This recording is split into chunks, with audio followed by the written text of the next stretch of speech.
A single policy decision just added over $10,000 to the cost of building an average American home. Overnight, not inflation, not a labor shortage, not some slow macro cycle grinding prices upward. This is a 16% stacked tariff, anti-dumping duties, plus a Section 232 national security surcharge, slammed directly onto Canadian softwood lumber. The United States imports 30% of its lumber. Canada supplies 85% of that import gap. Imagine a body rejecting its own transplant organ. Washington is penalizing the only supplier physically capable of keeping American home building alive because Southern yellow pine cannot replicate what Canadian spruce pine fir delivers. Welcome to the softwood paradox. Over the next 20 minutes, I'm going to map exactly how this hidden tariff architecture reshapes North American supply chains, who bleeds, and why reversing it is structurally almost impossible. But first, you need to see what's already happening on the ground in Canadian forestry communities, because the devastation unfolding there right now is biological, multi-generational, and accelerating. Crofton, British Columbia, a pulp and paper town on Vancouver Island, where Domar ran one of the most integrated forestry operations in the province. 350 families drew their paychecks from that single facility. By early 2025, every one of those jobs was gone permanently, and Crofton wasn't an outlier. It was a data point in a pattern. So let me walk you through how this actually happens, the mechanics of how a 45% tariff wall kills a supply chain. Pay attention to the timeline, because the timeline is the cruelest part. First, the margin crush. The moment that combined duty lands, a mill operating on already razor-thin margins, we're talking single-digit percentages in a good quarter, instantly goes underwater on every board foot shipped south. There's no pricing power to absorb a 45% cost spike. None. The math stops working overnight. Then over the next 6 months comes the capacity drain. In Prince George, one of the largest forestry hubs in the entire country, one operator reported that within 6 months of that duty hitting, their cross-facility production dropped from 100% capacity straight down to 25%. Think about what that looks like. 3 out of every 4 shifts gone, 3 out of every 4 trucks sitting idle in the yard. The sawdust settles, and the silence starts. And then comes the part nobody talks about enough, the irreversible asset impairment. West Fraser Timber, one of the largest lumber producers on the planet, curtailed its oriented strand board mill in high-level Alberta and recorded a $200 million asset impairment in late 2025. $200 million written off, a permanent erasure of productive capacity from the Canadian industrial base. When a company writes down that kind of number, they are telling their shareholders one thing: this asset has no foreseeable future. It's not coming back when demand recovers. It's not coming back when prices tick up. It is gone. And this is the reality now unfolding across the entire sector. Since 2023, 21 mills in British Columbia alone have been marked for permanent or indefinite closure. Between late 2024 and 2025, the province shed at least 2,000 highly specialized forestry jobs: millwrights, graders, kiln operators, people carrying decades of institutional knowledge that you cannot retrain into existence in a year or even 5, because it takes years to build capacity, but only months to shut it down. Now, you might think, okay, the U.S. market is effectively closed, but surely domestic Canadian demand could absorb some of the blow. It couldn't, not even close. In the Greater Toronto area, housing starts fell by over a third through 2025. Condo starts, the densest wood-consuming building segment, collapsed by more than 50%. The one domestic buffer that could have softened the landing simply did not exist. Canadian mills found themselves squeezed from both directions at once, locked out of their primary export market by tariffs and abandoned by their own domestic market through a housing slump, total impairment, no exit. If you're working in construction, real estate, or regional planning anywhere in Canada or the US, how has this specific supply volatility hit your project timelines? Drop it in the comments below. I want to see the local data points, because here's what most people miss. Everything I've just walked you through, the mill closures, the job losses, the $200 million write-downs, that's the Canadian side of the ledger. And it is devastating. But the architects of this tariff didn't build a wall that only punished Canada. They built a wall that weaponized a shortage, and shortages don't stop at borders. A mill closes in British Columbia. That mill supplied dimensional lumber, 2x4s, 2x6s, to distributors feeding builders across the American West and Southwest. When it goes dark, the lumber doesn't just vanish from Canadian inventory. It vanishes from American job sites. Here's how the cascade actually works at ground level. A framing contractor in suburban Dallas has a project timeline. Foundation poured, permits pulled, crew scheduled. He needs 30,000 board feet of spruce pine fir delivered by week 6. Except his distributor just lost a Canadian supplier. The order gets delayed, then requoted at a higher price because every remaining mill on the continent now has more pricing power and less obligation to compete. That contractor doesn't absorb the difference.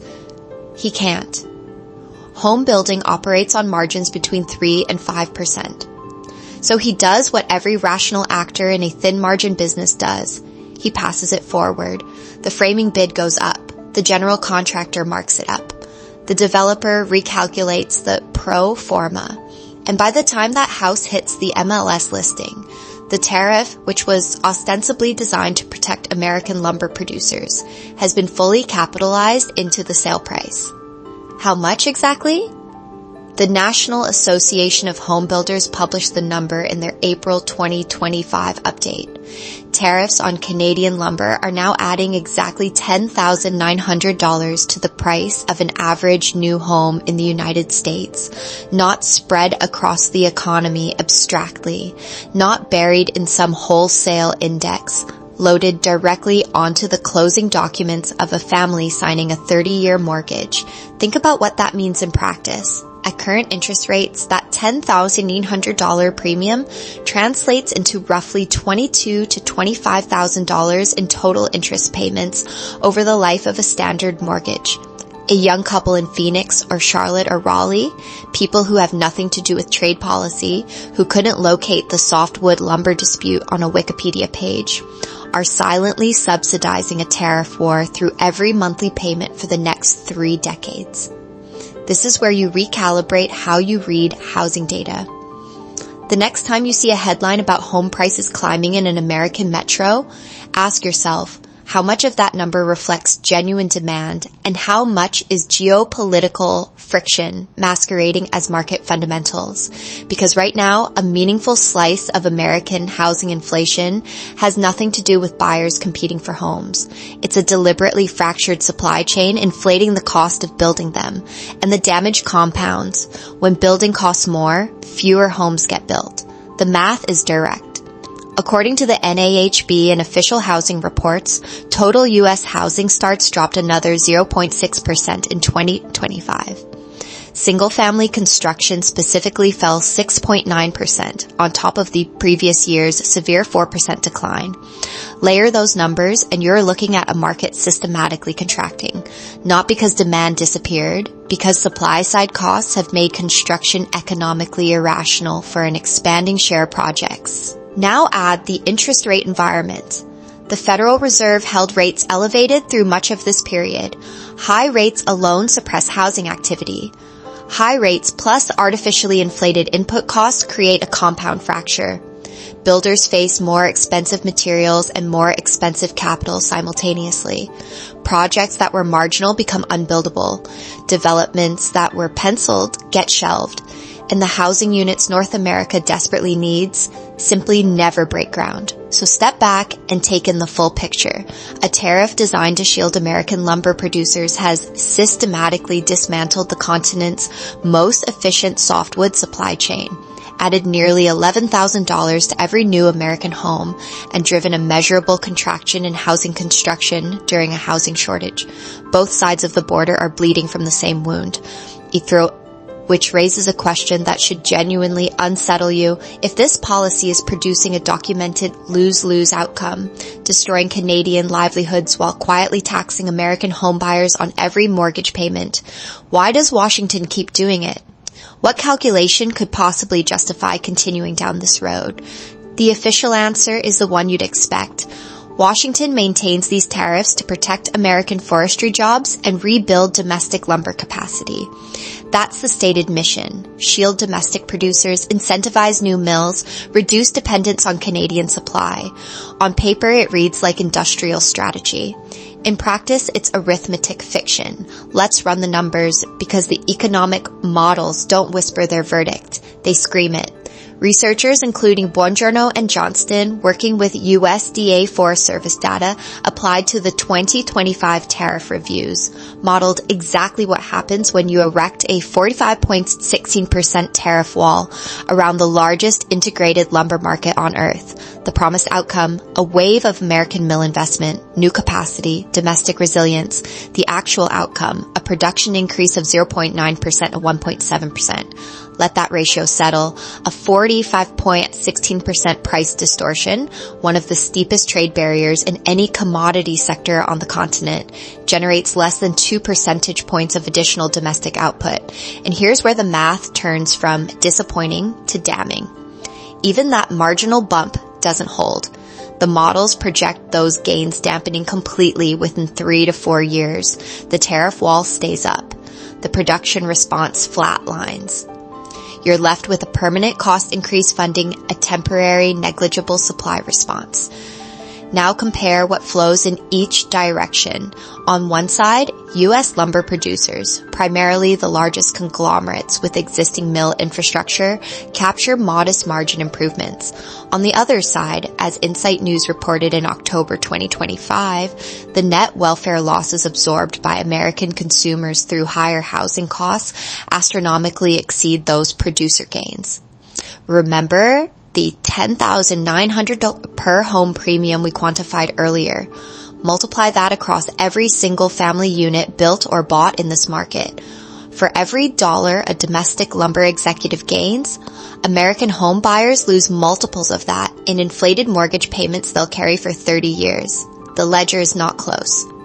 So why doesn't the money work? Why can't a 45% price advantage trigger an American lumber renaissance? This is where the structural math breaks down completely. If you miss this next variable, the chronic paralysis of U.S. domestic mill infrastructure, nothing about the cross-border dynamics will cohere. You won't just misread a localized labor shortage. You'll fail to see why an entire continental economy is mathematically locked into cannibalizing itself while enriching a handful of legacy operators. Here's this reality on the ground. Building new lumber mill capacity in the United States requires 3 things simultaneously: available skilled labor, predictable long-term demand, and patient capital willing to wait through multi-year construction lead times. The American forestry sector is currently failing on all 3. Start with labor. The U.S. forestry and logging workforce has been contracting for decades. These are physically demanding, regionally isolated jobs competing against every other sector for a shrinking pool of skilled tradespeople. You can't staff a new mill with a tariff. You staff it with experienced operators who take years to train, and they simply don't exist in sufficient numbers. Then there's demand predictability. Housing is the most cyclical major sector in the American economy. Start surge, crash, surge again, driven by interest rate shifts, demographic waves, credit cycles. A Reuters industry assessment confirmed what any lumber executive already knows. Committing hundreds of millions of dollars to build capacity that takes 3 to 5 years to become operational in a market that could contract 20% in any given cycle is a bet most corporate boards will not make, especially when the tariff justifying that bet is itself subject to periodic review and political renegotiation. The incentive structure is broken at the root. And finally, lead time. Even if the labor existed and the demand were stable, new mill construction operates on multi-year timelines. By the time capacity comes online, the market conditions that justified it may have already reversed. The window of opportunity closes before the building is finished. This is the softwood paradox at its most mathematically naked.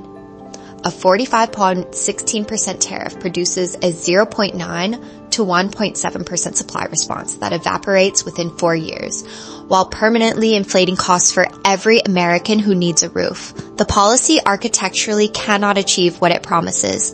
It enriches existing players marginally at the ruinous expense of continental housing integration. The people paying the bill on both sides of the border never voted for it, were never consulted, and in most cases don't even know it's happening. So if the economics are this clear, why is reversal nearly impossible? Because the tariff dispute isn't purely about economics. Beneath the trade numbers lies a foundational ideological clash between how Canada and the United States manage their forests, public land versus private land, two systems built on fundamentally incompatible philosophies. Entangled inside that clash sits roughly $10 billion in countervailing duties trapped as collateral, money that neither government can release without conceding ground the other side considers non-negotiable. Understanding that structural deadlock is essential to seeing why this wound keeps bleeding. Here is the core of the deadlock. In Canada, roughly 94% of forest land is publicly owned. Crown land managed by provincial governments. When a Canadian mill wants to harvest timber, it pays what's called a stumpage fee, an administratively set price determined by provincial authorities based on forest management costs, species, region, and market conditions. A regulated access charge to a public resource. South of the border, the system runs on entirely different code. Most U.S. timber comes from private land, where prices are set by open market auction, supply, demand, competitive bidding, pure price discovery. Now, imagine trying to run both of these operating systems on the same continental hardware. One is built on administered public pricing. The other is built on private market auction. The U.S. Department of Commerce looks at Canada's stumpage fees, compares them to American private market timber prices, and concludes the gap equals an unfair subsidy. From Washington's vantage point, Canadian producers are accessing raw material at a discount the open market would never offer. From Ottawa's vantage point, that calculation is absurd. Stumpage fees represent the legitimate price of accessing a public resource, set by a sovereign government managing its own land. Canada is simply organized differently, and this is precisely why the dispute has no resolution mechanism both sides can accept. You cannot reconcile two systems that define fair price using fundamentally incompatible logic. One side says fair means market determined. The other says fair means publicly administered. Neither is wrong within its own framework. Both are irreconcilable when forced into the same trade rulebook. That incompatibility has been weaponized into a financial stranglehold.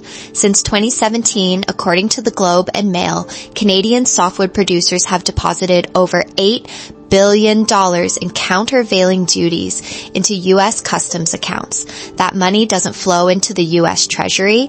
It sits frozen in escrow, locked inside litigation that stretches for years, sometimes decades. Add accumulated interest surpassing $2 billion, and you're staring at over $10 billion in sterile trapped capital. $10 billion that cannot fund new equipment, cannot finance research into engineered wood products, cannot hire a single worker, cannot modernize a single mill. The financial equivalent of draining a patient's blood and storing it in a vault, while insisting the patient keep running. The market share numbers complete the picture.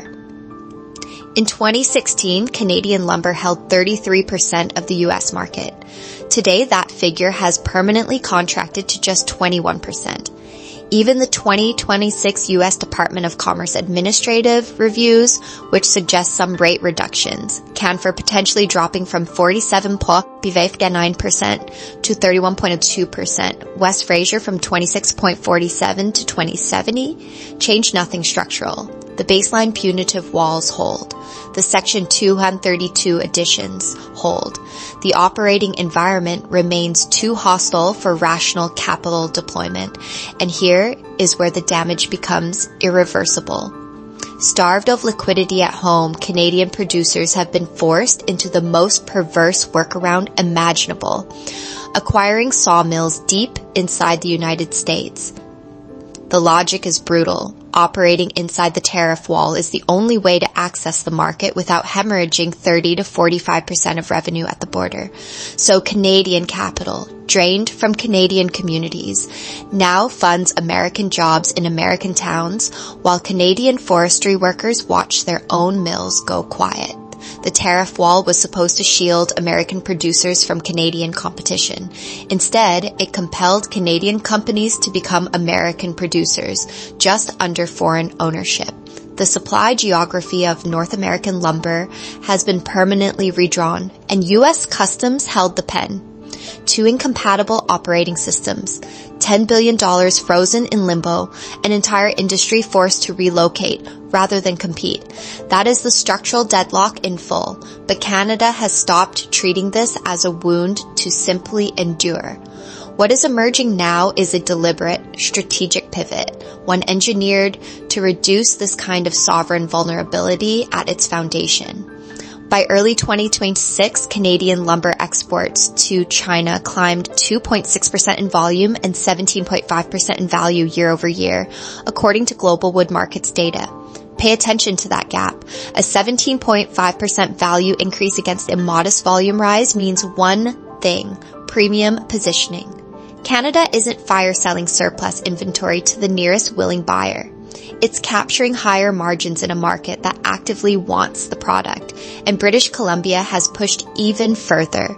Targeted trade missions locked in roughly $890 million in Japanese export channels and $239 million with South Korea, 3 new markets, over $1 billion in diversified pipeline, all built in direct response to a trading partner that proved structurally unreliable. Then came the institutional commitment. As the Globe and Mail reported in August 2025, the federal government deployed a $1.2 billion strategic support package. And here's what matters about its design. Every single dollar was directed at accelerating non-U.S. market infrastructure. Not 1 cent went toward propping up American market access. Provincial leaders stated publicly that the United States can no longer be trusted as the principal destination for Canadian softwood. That phrase, can no longer be trusted, carries weight far beyond diplomacy. It comes from leaders who watched a decade of cyclical punishment, a $10 billion escrow trap, and an entire industry forced to relocate across the border, and drew a permanent structural conclusion. Now, here is where the standard commentary completely fails. The typical framing treats all of this as damage control. Canada got hit. Canada is scrambling. That reading is intellectually lazy, and it misses the second-order dynamics entirely. What is actually unfolding is a forced recalibration of industrial sovereignty. The U.S. tariff regime, punitive, cyclical, and as we've established, structurally unresolvable, has functioned as the single most effective accelerant for Canadian market diversification in a generation. The pain is real. Mill closures are real. Community devastation across British Columbia and Quebec is real. But the capital flows now reshaping Canada's export architecture are converting short-term devastation into 5 to 10-year stabilized global positioning.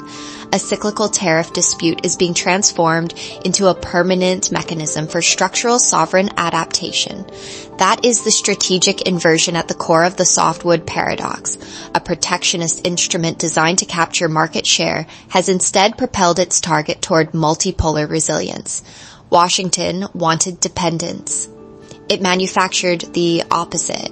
For every professional watching this, whether you work in forestry, manufacturing, real estate, or public policy, the macro lesson is precise.